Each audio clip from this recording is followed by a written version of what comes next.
дар вилояти суғд давоми 15 рӯзи моҳи июн 7 ҳодисаи нохуши сӯхтор ба қайд гирифта шуд ки хисороти он 76 000 сомониро ташкил додааст. Дар ин бора қаҳрамон Қодирзода сардори шӯъбаи назорати давлатии бехатарӣ аз сӯхтори раёсати хадамоти давлатии оташнишонии вилояти суғд ба мо иттилоъ дод. Вай таъкид кард ки бештари ҳодисаҳои сӯхтор дар ин давра дар манзилҳои истиқоматии сокинон ба қайд гирифта шудааст. Охир он ҳодисаи сӯхтор дар ҳудуди вилоят санаи 11 июн рӯзи шанбеи ҳафтаи гузашта дар манзили استقامتی یک ساکنی ناحیه سپیتامین رخ داد که مساحت عمومیش 12 متر مربع را تشکیل داده است. بنا به اطلاع مسئولین خدمات دولتی آتش‌نشانی به جای حادثه یک عدد نقلیات آتش‌نشانی و سوختار خاموشکنان حاضر شده سری وقت پیش راه پنجشوی سوختار را گرفتند. خسارات سوختار باشد 2600 سومانی را تشکیل داد که در پی آن خوشبختانه یگان حالتی ضرر دیدنی ساکنان به قید گرفته نشده است.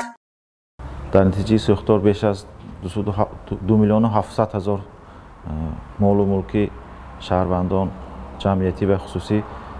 از سوخت ضرر دیدن. همچنین هنگام خاموش نمودن سوختار مال و اموال و بناهای و ساختمان‌های دولتی و خصوصی به مبلغ بیش از 700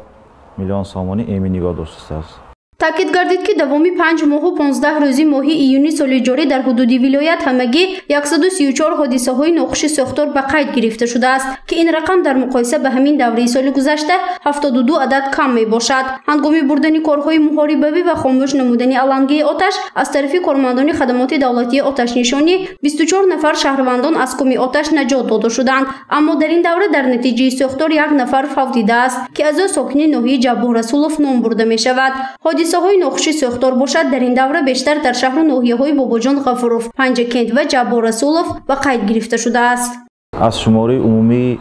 حادثه‌های ساختار 80% حادثه‌ها در منزل‌های استقامتی شهروندان سر زده است که این هم باشد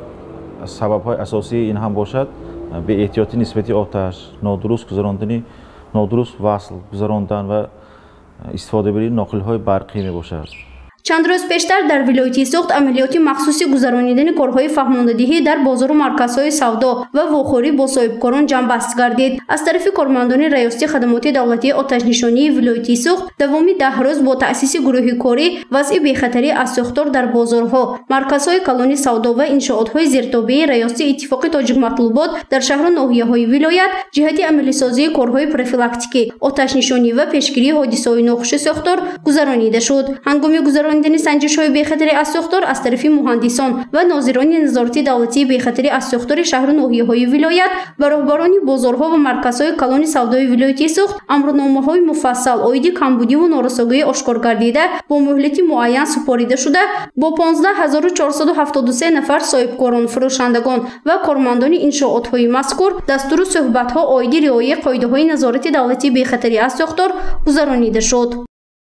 مقصد از گذراندن این عملیات پیشگیری و راهنمودن به حادثه‌های ناخوش سوختار و ایمن نگاه داشتن مال و اموال دولتی و خصوصی می باشد. اینچنین در رفته عملیات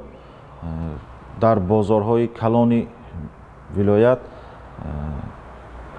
روزی پروفیلاکتیک اعلام کرده شد که در این روز از طرف یک جای با کارمندان خدمات دولتی آتش‌نشانی و دسته اختیاری آتش‌نشانی بازارها و مرکزهای کلان سودا راه و راهروها از هر گونه مانعه‌ها تازه کرده شد. اینچنین ناقل‌های برقی که از طرف صاحبکاران خودسرانه برای خنک دهنده پیوست کرده بودند گرفته شده، همه آنها به قاعده‌های ساخت دستگاه برقی مطابق گردانیده شد.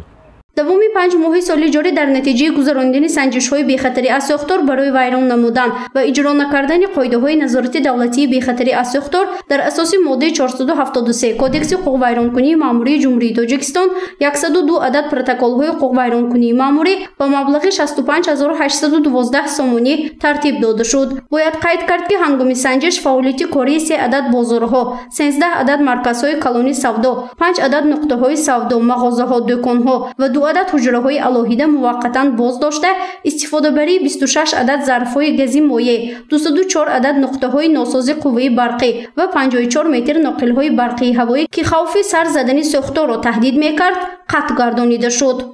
کارهای پروفیلاکتیکی، کارهای آماده‌سازی برای بهبودی از سوختار، برای مردم را آگاه نمودن و مردم را باخبر نمودن از سوختار کارها انجام و با همراهی کارمندان آتش‌سوزی خانگی راهها را وسیع نمودیم، مردم را کار فرماندهی کردیم،